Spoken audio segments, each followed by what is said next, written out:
Bem,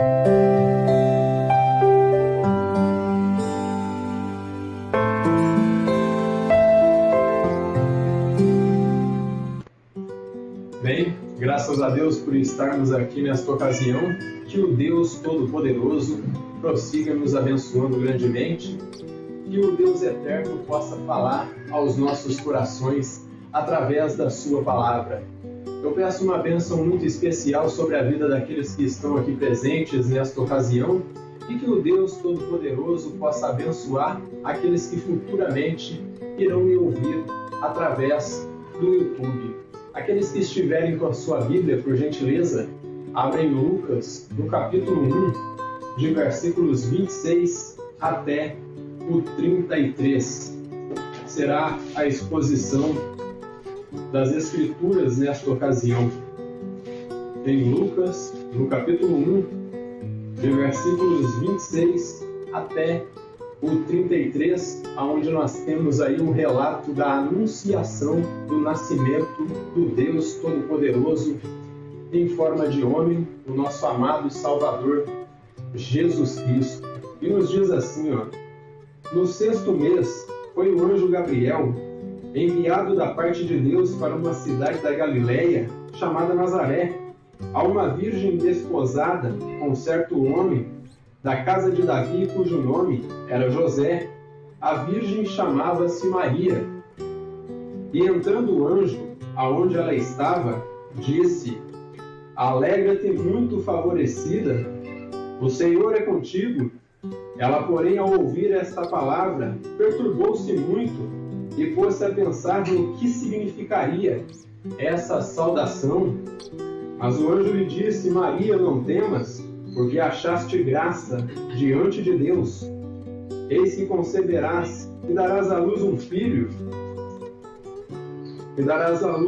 a quem chamarás pelo nome de Jesus.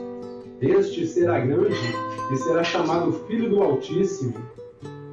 Deus, o Senhor, lhe dará o trono de Davi, seu pai. Ele reinará para sempre sobre a casa de Jacó, e o seu reinado, não terá fim. Amém? Até aqui a leitura da palavra de Deus. Então, como eu disse, que o Deus Todo-Poderoso possa nos iluminar com a explicação da sua palavra. Então, antes de entrarmos à exposição do texto, eu gostaria de falar um pouco de Lucas, este homem que foi usado pelo Espírito de Deus para escrever este livro aqui, que bem mais é uma obra de investigação bem apurada. O nosso autor, ele começa a produzir a sua obra por volta do ano 60 depois de Cristo. E isso quer dizer que foi 27 anos após a morte e ressurreição do nosso Salvador, do Senhor Jesus Cristo. Desta forma, todos os eventos ocorridos ali nesse período em que o anjo Gabriel ele se dirige aí à Virgem Maria, todos os fatos ocorridos desde quando Gabriel se dirige à Virgem Maria estavam bem frescos aí, estavam recentes na mente dos apóstolos e de todas aquelas pessoas que, de forma ocular, acompanharam o Senhor e Salvador Jesus Cristo e, desta forma, foram qualificadas como testemunhas fiéis do nosso Senhor. E foi isso que permitiu aí o nosso autor produzir este relato extraordinário da vida e milagres do nosso Senhor e Salvador Jesus Cristo, que veio a ser aí o Evangelho de Lucas, um dos 4 evangelhos sinóticos aí. Este livro, meus irmãos, ele foi escrito aí, como eu disse, como uma obra de investigação bem minuciosa ali dos fatos. O nosso autor aí, Lucas, ele vai investigando, entrevistando muitas pessoas, entrevista os apóstolos aí, os demais que ali acompanhavam o Senhor, e desta forma ele teve a capacidade, pela inspiração do Espírito Santo, de escrever. E nós encontramos aqui no capítulo 1 de Lucas, um relato bem interessante aqui, vindo do próprio Lucas, Visto que muitos houve que empreenderam uma narração coordenada dos fatos, que entre nós se realizaram, conforme nos transmitiram os que desde o princípio foram deles testemunhas oculares e ministros da palavra. Igualmente a mim me pareceu bem, depois de acurada investigação, de uma investigação minuciosa, Lucas diz aqui, de tudo desde a sua origem, dar-te por escrito, ó excelentíssimo Teófilo, uma exposição em ordem, para que tenhais plena certeza das verdades em que foste instruído. Então, nas palavras de Lucas, nós encontramos a ele dizendo que foi uma obra de investigação apurada. E ali logo ele nos dá o destinatário. Isto aqui foi algo que foi escrito, dirigido a uma pessoa. E o destinatário aí é Teófilo. Theos, em grego, Deus, e ali filo, amor. Então seria aquele que ama a Deus, o significado aí do excelentíssimo Teófilo. Teófilo, provavelmente, ele era um juiz ou alguém aí, meus irmãos, de cargo muito importante no Império Romano. O nosso autor, ele tinha como profissão aí a medicina, e nós sabemos que, de fato, ele era um médico. Mas, ao que parece, ele abandona todos os seus afazeres para se tornar acompanhante do apóstolo Paulo em suas viagens, e também no período ali que Paulo esteve preso, Lucas também estava com ele. Abra comigo em Colossenses, no capítulo 4 e versículo 14. Então, em Colossenses, no capítulo 4, Colossenses capítulo 4, versículo 14, nós encontramos este relato. Vamos ver como está dito aqui, Saúda-vos Lucas, o médico amado, e também Demas. Então aqui ele citou Lucas, mas vamos a Timóteo. Quando ele escreve a segunda carta a Timóteo, nós também encontramos ele citar aqui Lucas também. 2 Timóteo capítulo 4 e versículos 9 até o 11 diz assim, ele escrevendo aqui ao seu amado filho aqui Timóteo, ele diz assim: procura vir ter comigo depressa, porque Demas, tendo amado o presente século, me abandonou e se foi para a Tessalônica Crescente, foi para a Galácia, Tito para a Dalmácia, somente Lucas está comigo. Toma contigo Marcos e traze-o, pois me é útil para o ministério. E aqui em Filemão, nós também vamos encontrar Paulo citando o autor deste evangelho, que é Lucas.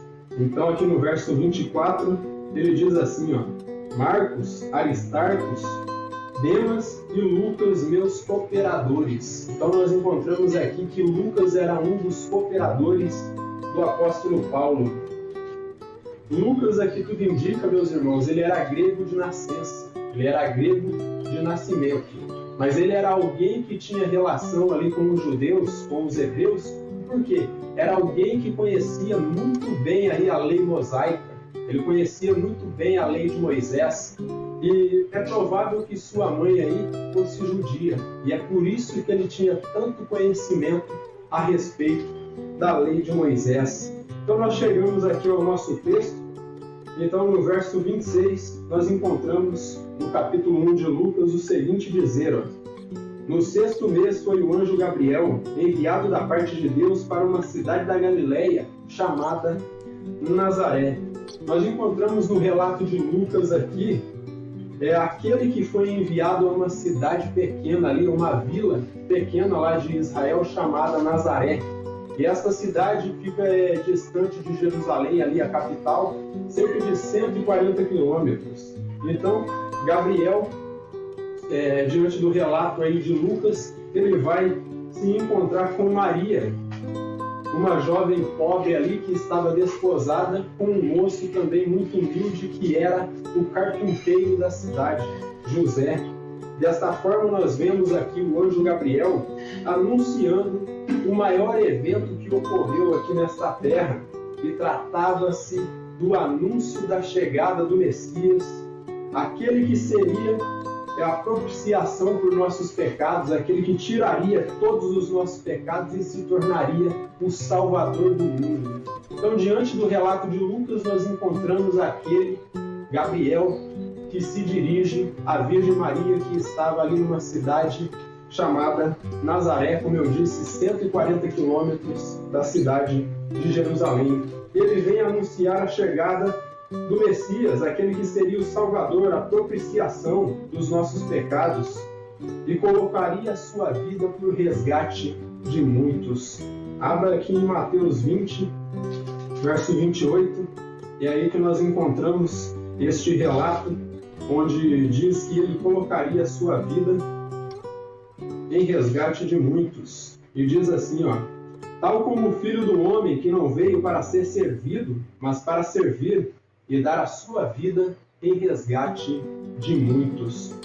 Desta forma, o maior evento ocorrido aqui neste mundo é o nascimento do nosso Senhor e Salvador Jesus Cristo.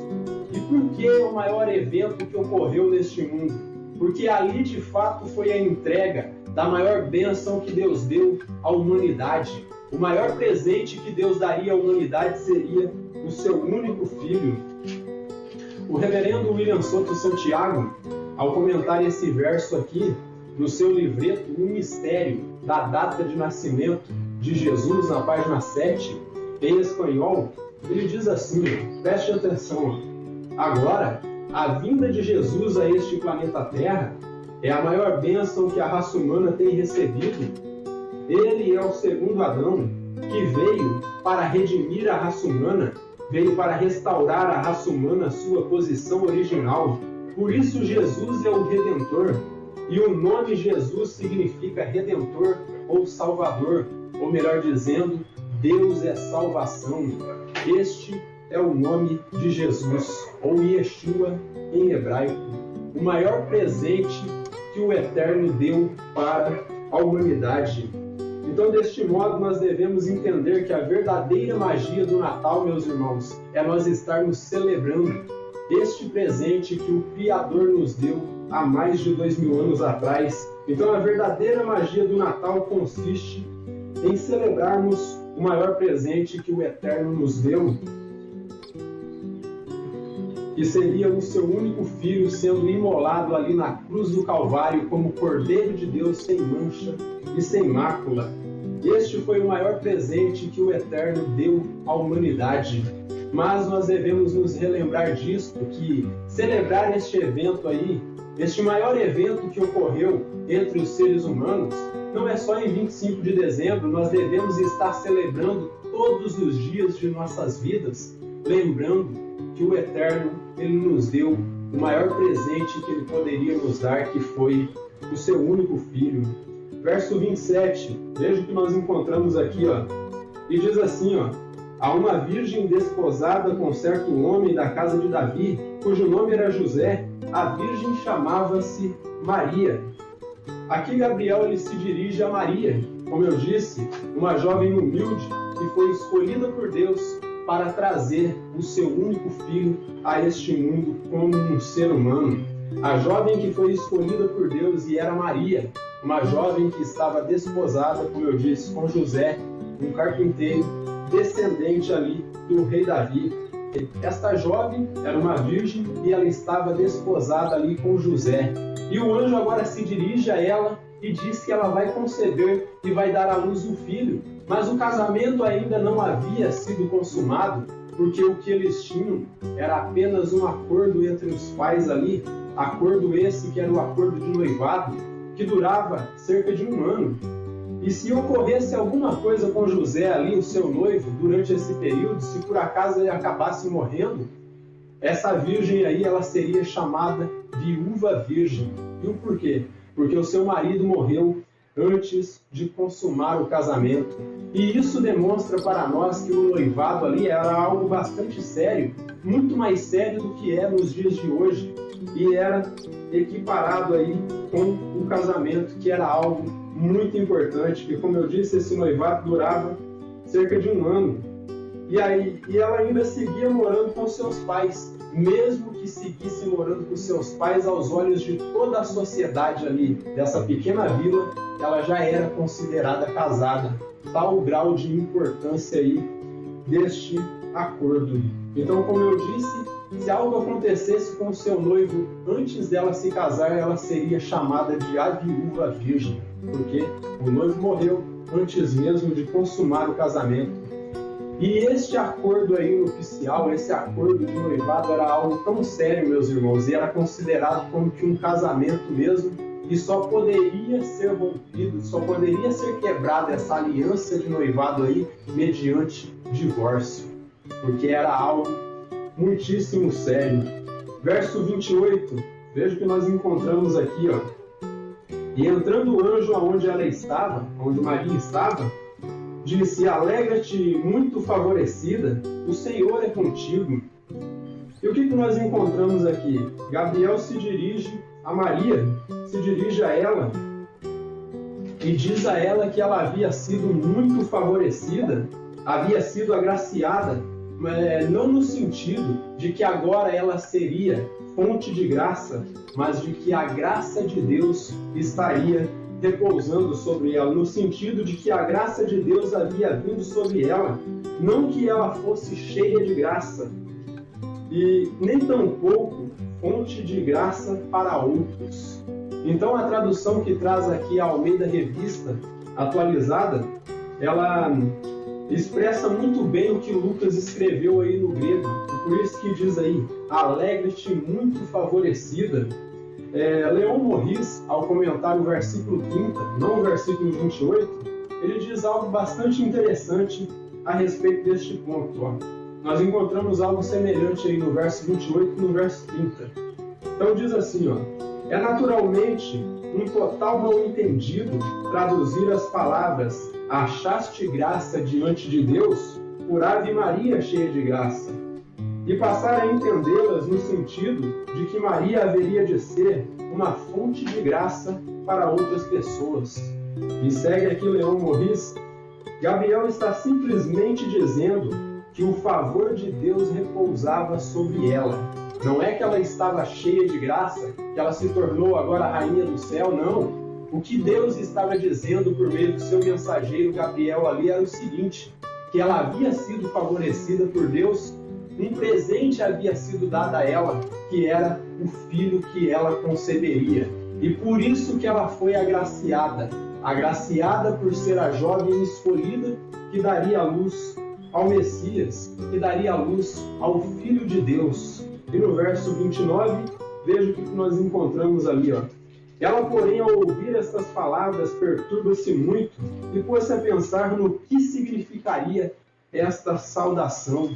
E Maria, ela se perturba muito aí ao ouvir essas palavras aí de Gabriel, do mensageiro de Deus, mas não no sentido ali de incredulidade, como Zacarias, ali o pai de João Batista, que quando Gabriel dá as palavras a ele e diz que ele teria um filho, que era para pôr o nome de João Batista, ele ali se perturba todo ali com incredulidade. Maria não, ela se perturba porque ela não conseguiu compreender o que significava aquela saudação que o arcanjo Gabriel estava dando a ela, dizendo, salve, alegra-te muito favorecida, o Senhor é contigo, você foi agraciada. Ela não compreendeu o que Gabriel estava dizendo, e por isso que a partir dos versos 30 e 31, ele começa a explicar, ele começa a citar escrituras para ela.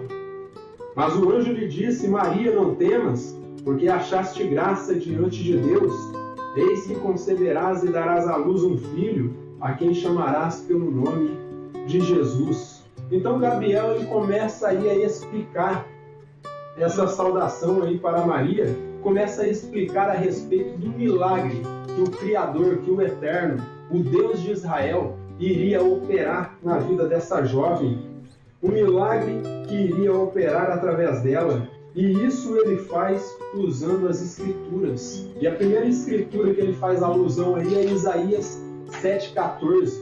Porque a Virgem conceberá e dará à luz um filho, e por-lhe-ás o nome Emanuel, que significa Deus conosco segundo segundo ali Mateus capítulo 1, versículo 23. Aqui o nome Jesus, Yeshua, foi substituído por Emanuel. E desta forma ele cita essa escritura, demonstrando a ela o que havia, demonstrando a ela aí que havia uma profecia no Antigo Testamento que dizia que uma virgem conceberia, que uma virgem daria à luz.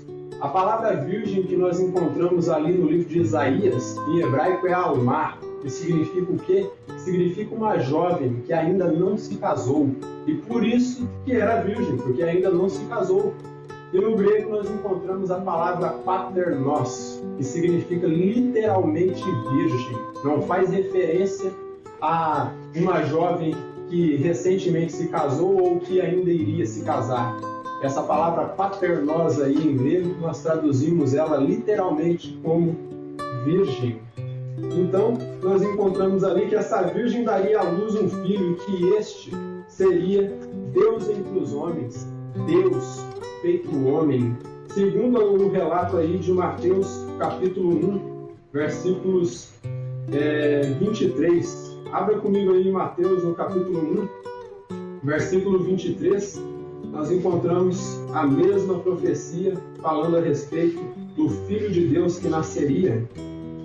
E diz aqui, Mateus capítulo 1, versículo 23, eis que a virgem conceberá e dará à luz um filho, e ele será chamado pelo nome de Emanuel, que quer dizer Deus conosco. E nós seguimos aqui com a nossa exposição de versos 32 e 33, ele diz assim, este será grande e será chamado Filho do Altíssimo. Deus, o Senhor, lhe dará o trono de Davi, seu pai.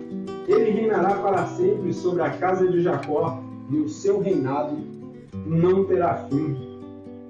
E aqui Gabriel ele começa a citar mais escrituras ainda para Maria. Ele começa a explicar o conteúdo do que ele estava falando para ela ali. Então ele traz mais escrituras ali para Maria e agora ele demonstra o propósito da vinda desta criança. Então o primeiro propósito que ele aponta aí é que esta criança seria a salvação de Yahvé, a salvação de Deus, a salvação do Eterno. Por isso o nome Jesus, ou Yeshua em hebraico, que significa Deus é salvação, ou como eu disse, Yahvé é salvação. Então a propiciação dos pecados do seu povo, e isso em sua primeira vinda. Então ele seria a salvação do Eterno, ele seria a propiciação dos pecados do seu povo. Abre aí em Mateus no capítulo 1, versículos 21 e 23, nós encontramos a profecia inteira a respeito disso. Ele seria a propiciação dos pecados do seu povo. Veja o que nós encontramos aqui, capítulo 1 de Mateus, e versículos 21 ao 23, ela dará à luz um filho, e lhe porás o nome de Jesus, porque ele salvará o seu povo dos pecados deles. E aqui Gabriel está falando em sonhos com José.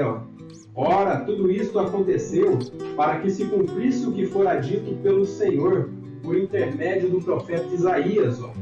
Eis que a virgem conceberá e dará à luz um filho, e ele será chamado pelo nome de Emanuel, que quer dizer Deus conosco. Então o primeiro propósito aí pontuado por Gabriel é que este ser, este filho que nasceria por meio da virgem aí, ele seria a salvação de Yahvé, seria a salvação do Eterno, seria a propiciação dos pecados do seu povo. E ele segue aí com o seu relato, e depois ele começa a falar da segunda vinda de Cristo. Ele falou da primeira, mas ele também falou da segunda. E vocês podem ver que Maria ela tinha o conhecimento de ambas as partes, tanto a primeira vinda de Cristo quanto a segunda. E ele diz aqui no segundo propósito que este seria o único qualificado para se sentar no trono de Davi. Este filho que nasceria através dela seria o único qualificado para se sentar no trono de Davi, seu pai. E isso ele começa a fazer claras alusões aí no livro de 1 Samuel. Abra comigo em 1 Samuel, capítulo 7. nós vamos encontrar as mesmas palavras de Gabriel aqui para Maria. 1 Samuel, capítulo 7, ele diz assim, acredito que é 2 Samuel, e no verso 12 diz assim, quando teus dias se cumprirem e descansarem com teus pais, então farei levantar depois de ti o teu descendente, e procederá de ti, e estabelecerei o seu reino. Ele segue aqui no verso 13, e diz assim, este edificará uma casa ao meu nome, e eu estabelecerei para sempre o trono do seu reino. Então nós encontramos aqui as profecias que diziam que o reino deste Messias que viria, que não seria Salomão, o descendente de Davi, mas seria o Messias que viria posteriormente, seria um reino eterno. E no verso 16, o que nós encontramos aqui em 1 Samuel 7, no verso 16, ele ainda continua. Porém a tua casa e o teu reino serão firmados para sempre diante de ti. Teu trono será estabelecido para sempre. Então o trono do Messias seria estabelecido para sempre. E assim ele vai demonstrando quão grande seria esta criança que nasceria por meio da Maria e da Virgem. Então, o filho que ela conceberia e que seu reino não teria fim, jamais seria tirado. Ele cita mais escrituras aí, Isaías 9:7. Abre Isaías 9:7, nós encontramos aí profecias que falam desse reinado que não teria fim. Isaías capítulo 9 e versículo 7 diz assim, para que se aumente o seu reino e venha paz sem fim sobre o seu trono, para que se aumente o seu reino e venha paz sem fim sobre o trono de Davi e sobre o seu reino, para o estabelecer e o firmar, mediante o juízo e a justiça, desde agora e para sempre. O zelo do Senhor dos Exércitos fará isto. Assim ele vai demonstrando aí, como eu disse, quão grande seria o reinado deste menino que nasceria através dela. E em Daniel, no capítulo 7, nós vamos encontrar mais profecias a respeito disso. Abre em Daniel, capítulo 7, verso 14. Daniel 7, 14 diz assim, foi-lhe dado domínio e glória e o reino para que os povos, nações e homens de todas as línguas o servissem. O seu domínio é domínio eterno, que não passará, e o seu reino jamais será destruído. E verso 18, mas os santos do Altíssimo receberão o reino e o possuirão para todo sempre, de eternidade em eternidade. Verso 27, segue aqui, o reino e o domínio e a majestade dos reinos, debaixo de todo o céu, serão dados ao povo dos santos do Altíssimo. O seu reino será reino eterno, e todos os domínios o servirão e lhe obedecerão. Então o reinado de Cristo seria um reinado eterno. E agora em Apocalipse, capítulo 11, versículo 15, nós temos a consumação dessa profecia, que diz assim, o sétimo anjo tocou a trombeta, e houve no céu grandes vozes dizendo, o reino do mundo se tornou de nosso Senhor e do seu Cristo, e ele reinará pelos séculos dos séculos. E agora, de uma vez por todas, Gabriel ele estabelece algo bastante impressionante para nós aqui, que Jesus Cristo, ele é o Rei dos Reis e o Senhor dos Senhores. Então, com isso, eu já posso concluir aqui com algumas aplicações. Então, Gabriel ele definiu aí como seria a primeira e a segunda vinda deste filho que Maria daria à luz. Seria primeiramente o Cordeiro de Deus e depois ele seria o leão, o Rei dos Reis e o Senhor dos Senhores. Primeiro ponto de aplicação que nós encontramos aqui nesse texto diz o seguinte, que assim como Maria, nós como cristãos, meus irmãos, nós devemos nos orientar nossas vidas e nossas mentes com a palavra de Deus. Assim como ela, que não pediu nenhum sinal sobrenatural aí, vindo da parte de Gabriel. A única coisa que ela fez ali no verso 38, em humildade, foi dizer: eis aqui a tua serva, cumpra-se em mim conforme a tua palavra. E nós, como cristãos, nós devemos olhar para Cristo e dizer: eis aqui o teu servo, eis aqui a tua serva, cumpra-se em mim conforme a sua palavra, que o Senhor edifique a minha vida com a sua palavra e que eu possa te adorar da forma que o Senhor deseja. Então seja como Maria, se oriente com a palavra de Deus, oriente a sua vida, a sua mente, de forma que todos os seus negócios que você for fazer, você vai fazer orientado pelas Escrituras Sagradas. Tudo que você fizer, faça orientado pela Bíblia. Você for dar um conselho para alguém, você vai dar um conselho orientado pela Bíblia. Você for fazer algum negócio, você vai fazer esse negócio orientado pela Bíblia. E desta forma, toda a sua vida, alma, mente e espírito será orientado pela palavra de Deus. Segundo ponto de aplicação que nós encontramos aqui é o mais impressionante de todos. Porque, como eu disse, o meu propósito aqui era falar a respeito deste milagre sobrenatural que Deus operou através de Maria.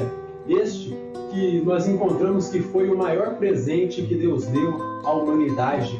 Então nós encontramos que Jesus, ele veio a esta terra sem um pai humano. E desta forma, ele veio a este mundo sem um pai humano. Seu nascimento foi através de uma virgem. Assim como a profecia de Isaías dizia, lá no capítulo 7, versículo 14, porque a virgem conceberá e dará à luz um filho, e o seu nome será Emanuel. Então ele não teve um pai humano. Desta forma, denota aí um dos maiores milagres que foram operados por Deus aí no Novo Testamento. Pois à luz da biologia, que é a ciência que estuda a vida, isso seria impossível de acontecer. Porque se fosse possível, meus irmãos, um óvulo de uma mulher produzir um feto sozinho, a criança que nasceria ali seria uma menina, seria uma filha, não seria um filho. Devido ao fato de que o cromossomo que dá origem, que produz aí bebês do sexo masculino, se encontram apenas nos homens, de pessoas do sexo masculino. Então, como eu disse, pois o cromossomo responsável por gerar bebês do sexo masculino encontra-se no homem. Desta forma, devemos entender que o nascimento do Senhor e Salvador Jesus Cristo, ele foi um milagre sobrenatural. Então entenda que foi algo que era impossível aos olhos de todos, ocorreu. Algo que contrariou totalmente as leis biológicas aí. Porque, como eu disse, se fosse possível uma mulher gerar um filho a partir do seu óvulo sozinha, a criança que nasceria ali seria uma filha, não um filho. E desta forma não cumpriria a profecia. Mas Deus, ele achou por bem ali, ele contrariar todas as leis da biologia e demonstrar esse maior milagre aí, que foi o nascimento do seu filho. Foi esse milagre, meus irmãos, que permitiu que Jesus ele tivesse essa natureza aí que eu sempre tenho ensinado para vocês, que é teantrópica, a junção de duas palavras gregas aí, theos, que é Deus, e anthropos, que é homem. Então, desta forma, ele era totalmente homem e totalmente Deus.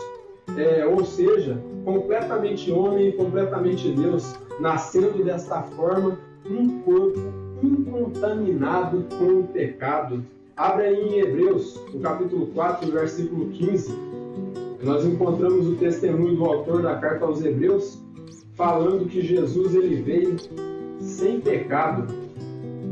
Hebreus capítulo 4 e versículo 15, ele diz assim, porque não temos sumo sacerdote que não possa compadecer-se das nossas fraquezas, antes foi ele tentado em todas as coisas à nossa semelhança, mas sem pecado. E assim ele pôde ser aceito por Deus como a propiciação por nossos pecados.